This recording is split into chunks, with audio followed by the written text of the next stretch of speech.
Sis to Sis. Hi, welcome back to Sis to Sis. Thank you for coming back. Thank you so much. So this is going to be our third video, and I think the last video we were talking about healing, and we touched on a little bit of meditation.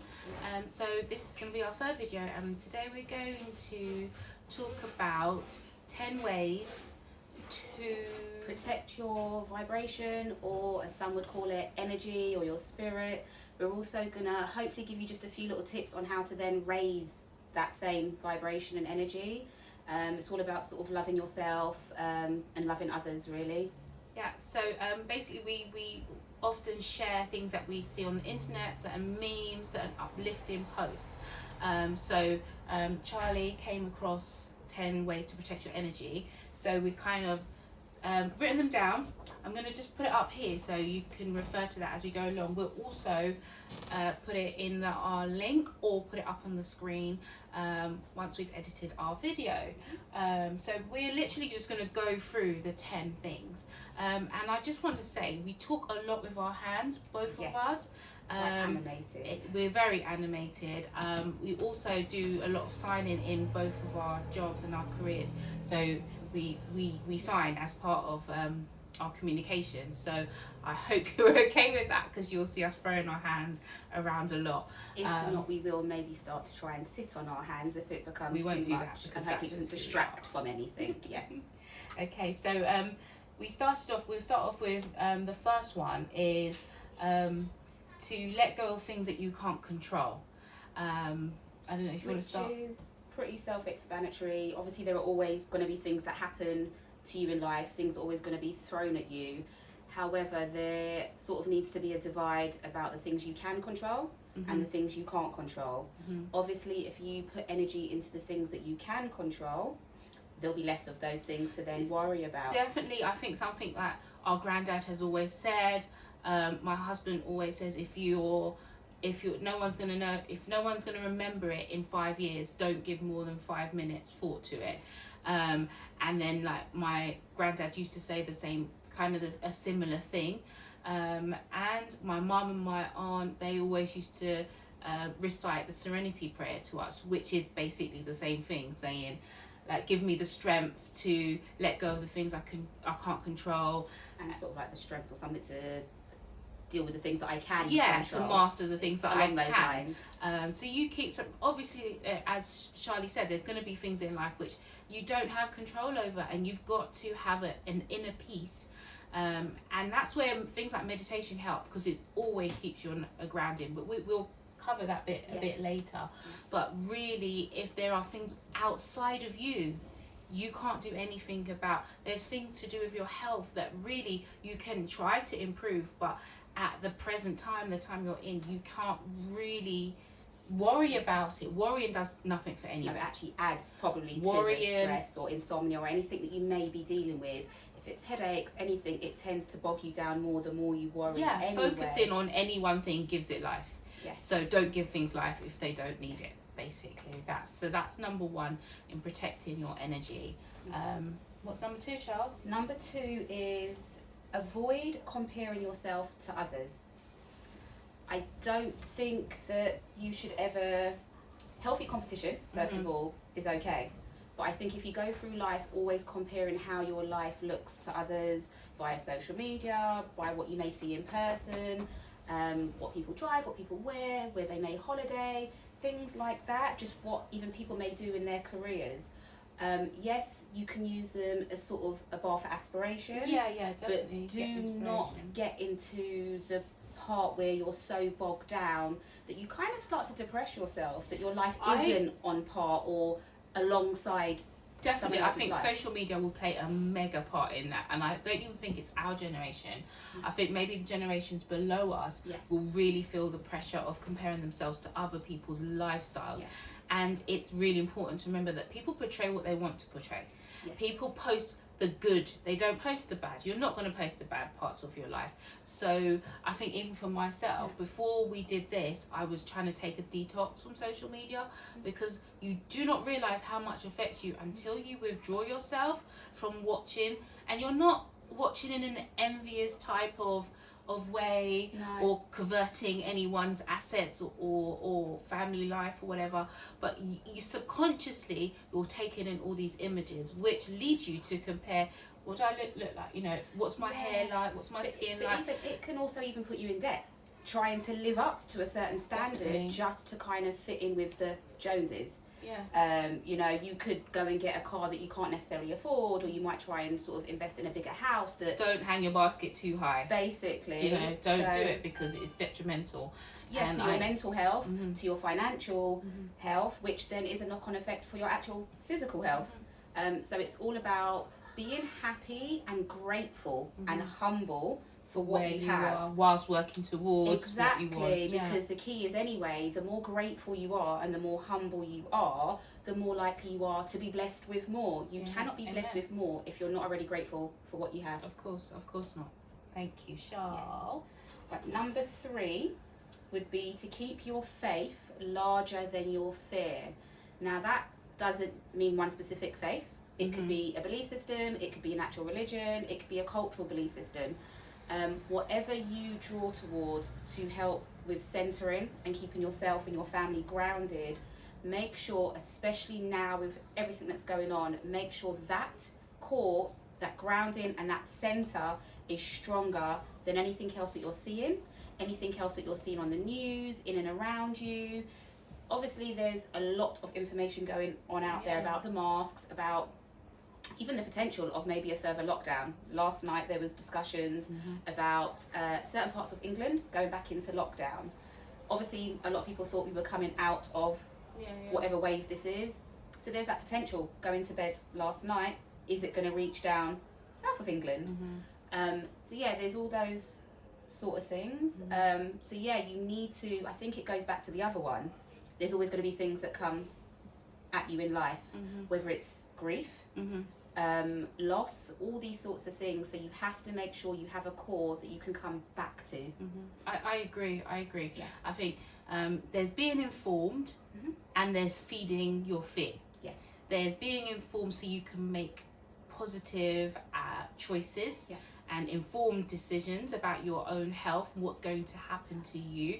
I think the most thing I've been really, I can say, being fearful of is the fact that I'm going to have to stand up against certain immunisations, certain things that are coming to us. I'm not going to state them on camera because I don't want nothing to come back our way.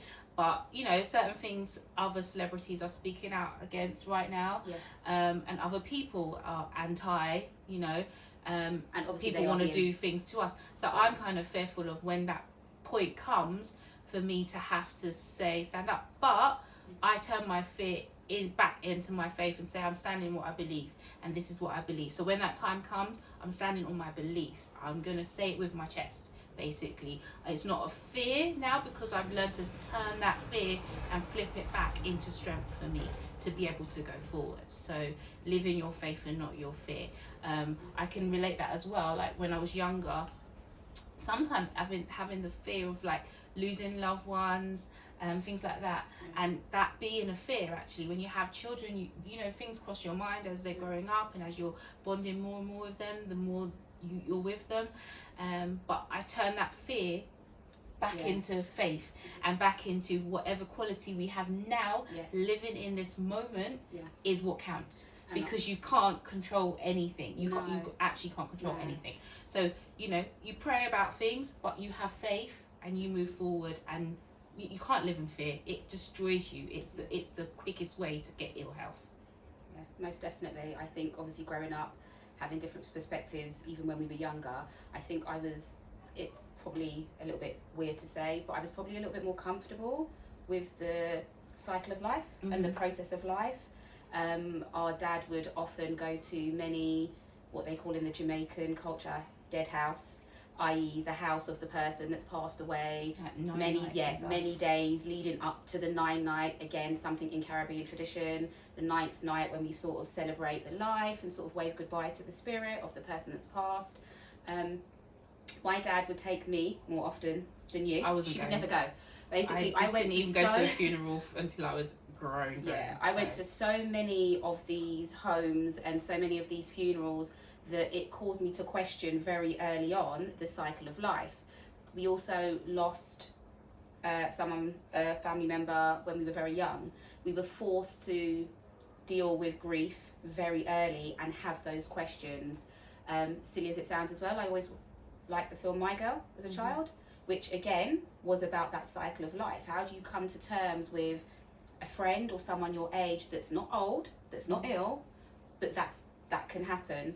I think when we were younger, a lot of people used to say, "Oh, I was a bit morbid," but no, I think Charlie I just understood. Actually wanted to work in a mortuary I did. at some point in her life. So obviously chalk and cheese, as you said, yin and yang. Yeah. I wouldn't even step in a graveyard when I was young. Cemetery, no way. And here she is wanting to take it up. And we actually have a family member in Jamaica who has a funeral parlour, a whole funeral business, a director in that department. And she was like, wanted to go over, maybe start questioning and quizzing and get into that, but I think just to interject there, it wasn't necessarily what some would see as the morbid side of it. I think what I always wanted to do, I'm a very loving person, I'm always wanting to just provide show that love. service. Yes, I think my biggest thing was wanting to give a family, a loved one, that final moment and do the best job that I could possibly do, so there was no, obviously but there's still all the in-betweens and that you still got to deal physically with a body. Anyway, let's not get into that. Let's move on. Yin and yang. What's number 4? Okay, number 4 is don't do anything that doesn't feel right. Now, there are going to be times when you have to go or come out of your comfort zone and go against what you might seem as a normal sort of pattern. That's where sometimes growth comes in, that's where elevation comes in, that's where progression comes in. But if something truly does not feel right in your core, your intuition is screaming at you, sending feelings to you that don't do something, don't go somewhere, don't necessarily get involved with somebody. Follow that. I think 9 times out of 10, all of the people watching, if you've gone against your instinct, has it gone well? You always regret it. Definitely regret. And I think sometimes even if you feel like you're about to do something that doesn't feel right, you can always go back. Don't think just because you sort of stepped into something you can't turn back. If it doesn't feel right, don't go for it. If you start, still don't go for it. Don't feel obliged because you started something. I think something that I've done, and I thought, do you know what, I feel much better that even though I didn't go with my first instinct, I still followed through after that and didn't go any further. That could even be seen as, I guess, in large purchases or impulse purchases or impulse buys. Sometimes if you go to a shop or online, given the current situation, and something's really expensive or sort of a huge spend, if you go back tomorrow and the feeling is the same, or you go back in 4 days and the feeling is the same, then by all means follow through. But if it's an immediate impulse thing, that's usually when you regret spending the money, making the decision. Obviously, there are, again, decisions that are made on the whim that sometimes... but I do think time is a good one. Even if you say, like, you know what, I want to do this thing, or I need to go here with this person, or this person's asked me to follow them somewhere, or to do this for them, doesn't feel right. You know what? Give me some signs. I need to see a couple signs before I go forward. Do that, because even though you might not believe in signs from something, at least that gives you time to have a larger thought process about it. Definitely. So I think, no matter what you believe in, if you believe in spirituality or numerology, you tend to start seeing more sort of synchronicity in terms of numbers.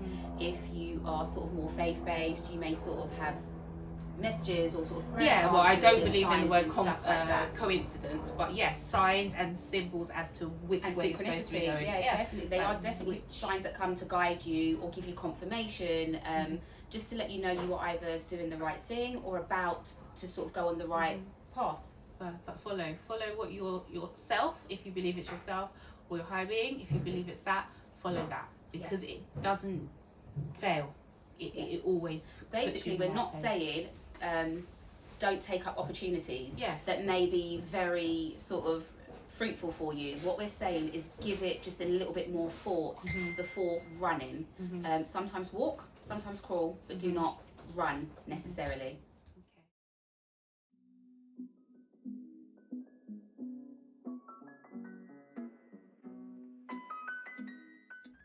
So moving on to number 5.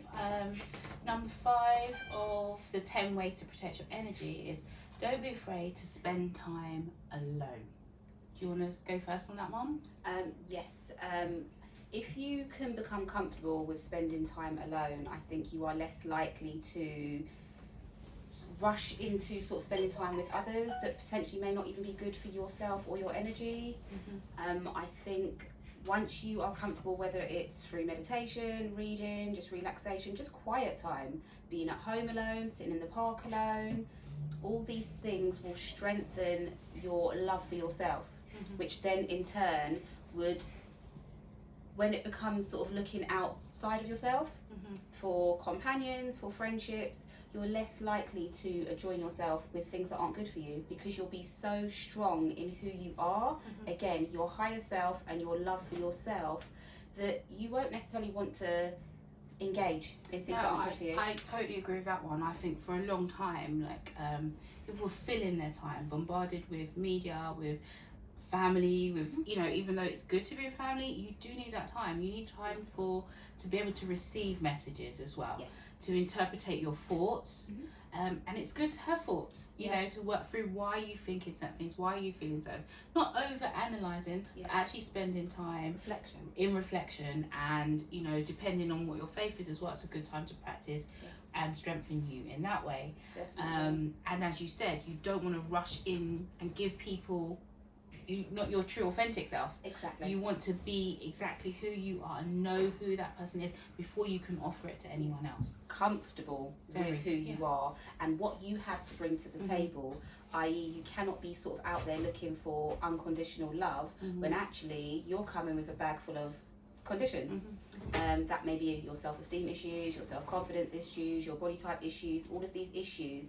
If you don't sort of take ownership of that, accountability, as you said, reflect and work on those and strengthen those before engaging in anything, it's both people or both parties end up sort of being hurt. I think I was actually reading a book that I read last year sometime, and I was rereading it, and it had some key pointers about sort of spending time alone and not giving too much of yourself. I think we're going to touch up on giving too much before you can give to others, so then I'm going to sort of probably quote from this book. It's a really good book, and I'll give you guys the information in a little while. Definitely. Okay, we'll move on to number 6. That's avoid gossip and bashing others.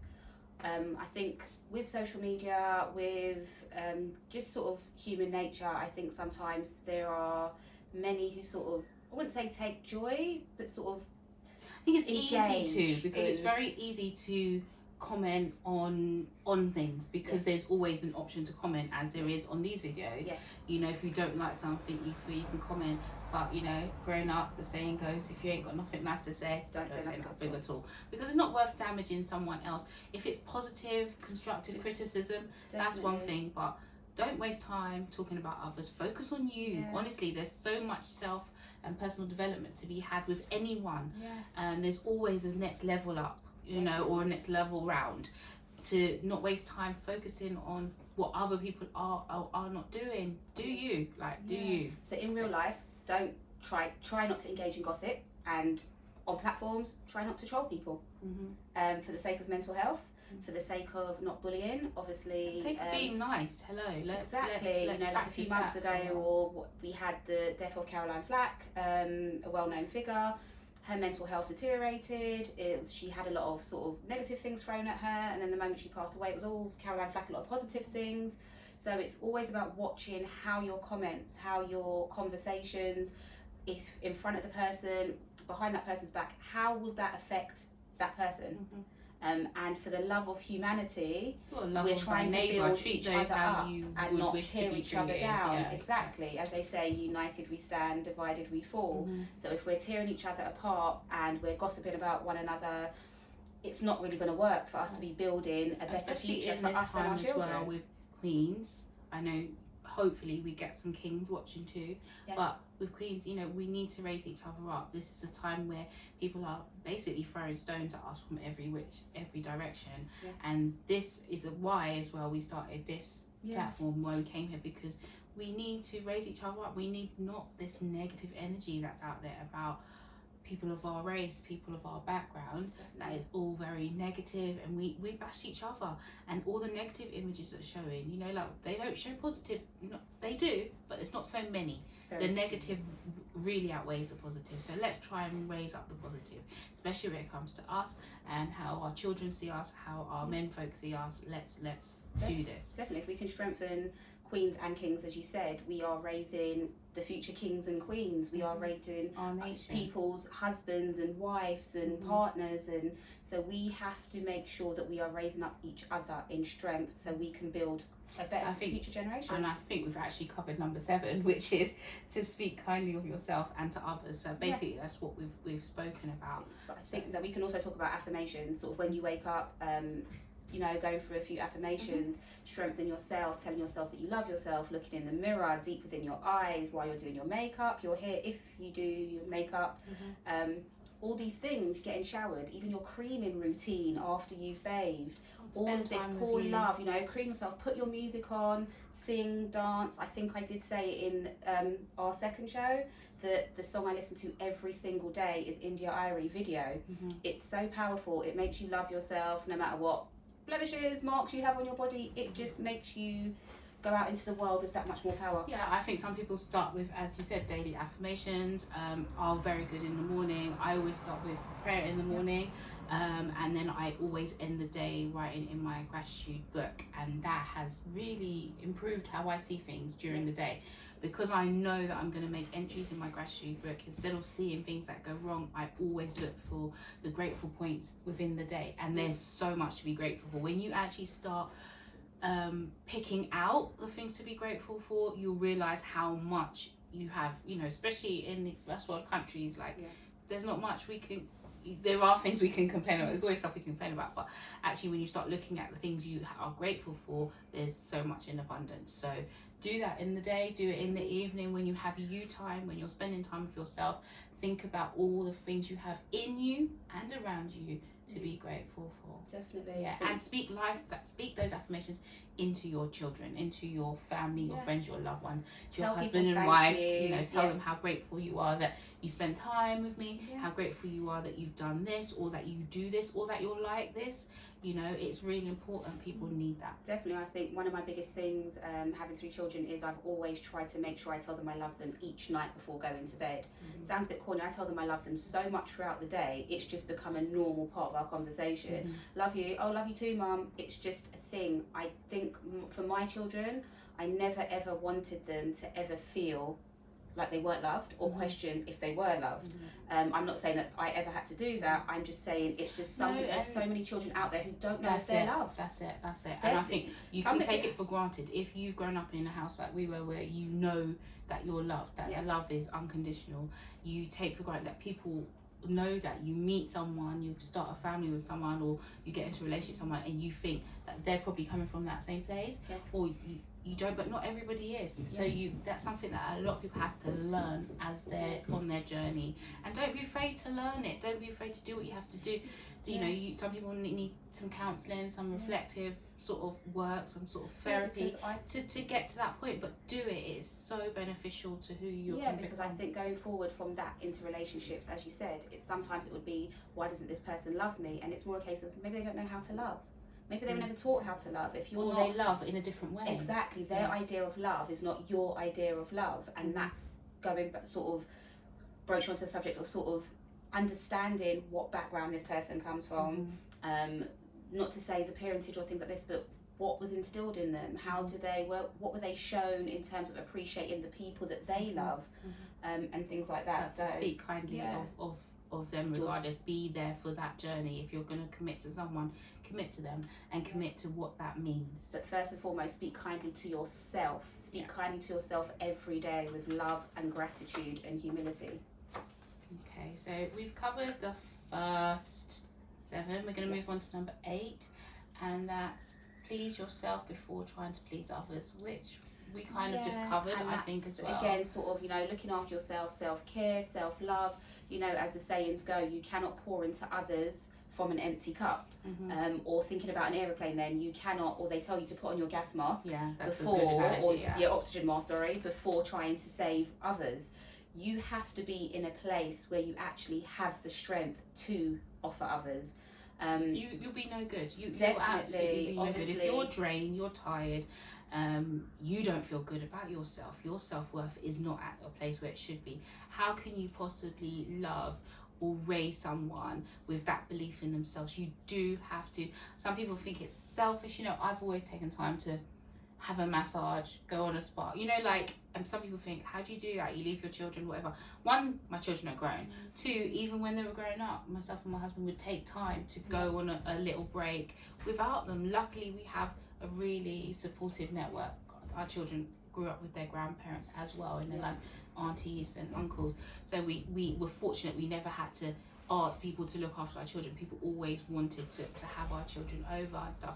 So we were fortunate, but we took time out. I know some people are like, oh my goodness, you go away without your children, how can you do that? But it's so important, I think, and that's my opinion. Yeah, but then you don't have to, going back to sort of on another aspect, then you don't actually have to go away from your children.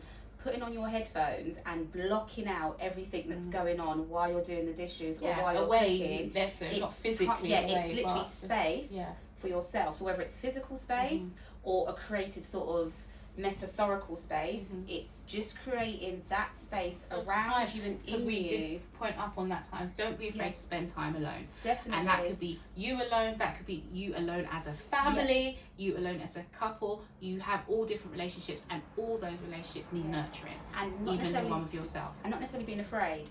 Don't beat yourself up, as in don't think that it's selfish, as you said, to do this. Do not think or for one moment start to feel guilty about spending a small amount of time to yourself. There has to be balance in order for you to keep pouring. Definitely. And even when you go shopping, you know, as a mum, you have no problem. I'll go into a shop, and for my son, for my daughter, I will spend huge amounts of money. I won't even think not a second thought about it.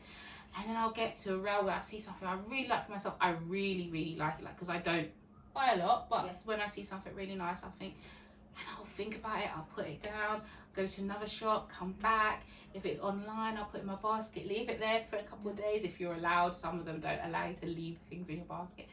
Come back to it. But it's like a quarter of, a fraction of the price that I buy something for my children, but I don't give it. So I thought, why do we do that? You know, I think years ago actually we read, I don't know if you read the book Burnt Toast, which was a book about the mum who says we always, as parents, if we're cooking breakfast and a piece of toast burnt, we give ourselves that burnt toast, and it's doing real damage to us, really, because it's toxic. But instead of giving that piece to your child or throwing it away, you don't want to waste it. You, as a parent, give yourself the burnt toast. And it's a good analogy as well. Don't do it. Why not? Get rid of it. Make yourself a fresh piece. You know, like, don't do that to yourself. There's no need. There's no need. Self-care is not selfish. It's selfless. And it's a selfless act to build yourself up, to be strong enough to give to others. So the act of self-care is actually, in turn, helping others. Okay. Number 9, we're going to try and breeze through the last 2 because we know we've kind of expanded a bit on the other points.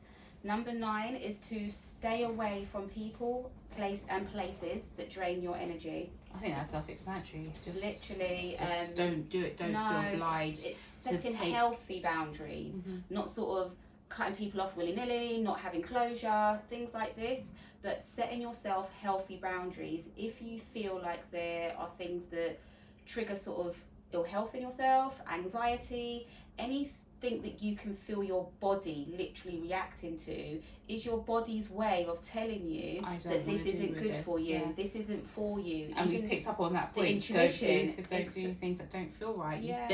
You're not obligated in this life to do things that you don't want to. Like, why? You know, why would you put yourself in those situations? Some people feel like if they get invited to something, they have to go, full well knowing that there might be people there that they don't agree with, or they haven't spoken to in years and that they don't want to. Sometimes pushing yourself will reconnect with people, and that's a good thing. But you know you. You know you. Don't do it. If something is sort of tried and tested, and you always come away feeling depleted, literally feeling less energy, drained, having to you know, just go through thought patterns of what did I do wrong? Did I bring this upon myself? All these things. If you've gone through it time and time again in the same places or with the same people, it's kind of time to probably, sometimes, not all the time, but to learn to love people from a distance. So sometimes your healthy boundaries are not hating, disliking people. It's learning to love yourself so much that unfortunately you have to love people from a distance. So the love isn't any less. Totally agree. And I think they all lead into each other really, and number 10 is a nice one to finish on. It's ignoring opinions and judgments that are not meant with good intention, and that's more or less what we've just said. About going into places and being around people that don't really mean you any good, and it's great to get positive criticism, but you know who your people are. You're not going to be for everyone. No one is. But you know who your people are. You know who your supporters are. You know who your loved ones are. You know who the friends that have been there through everything, thick and thin. You know who they are. You've also always had an inkling who are there, but who those people aren't. Trust your intuition. Know those people, and know if they say something, you know to what, just let it breeze over you. That doesn't mean you're rude, you're ignorant, and you don't listen. That means some things you're going to let go past, and the people who really love and care about you, if they say things that are going to help you level up, get to the next place, and become a better person, then listen. Do that. Take the advice, take the steps you need, but just know the difference. Don't take on everything. And as I said, we're doing this on this platform, we're probably going to get comments, good and bad. That's okay. We're going to deal with that in a way that's not going to destroy us, in a way that's going to keep us getting better and level up, and hopefully you will come back for more and more and you enjoy what we're doing. This video has gone on for quite long, so I think the next video we're going to touch on how to not just only protect yourself but raise vibrations, and then talk a bit more about loving yourself no matter what form you come in, no matter your shape, body type, size, religion, gender, just about anything. Just love yourself no matter what the package is that you have come in. So join us for number 4, and that's all from sis to sis. See ya.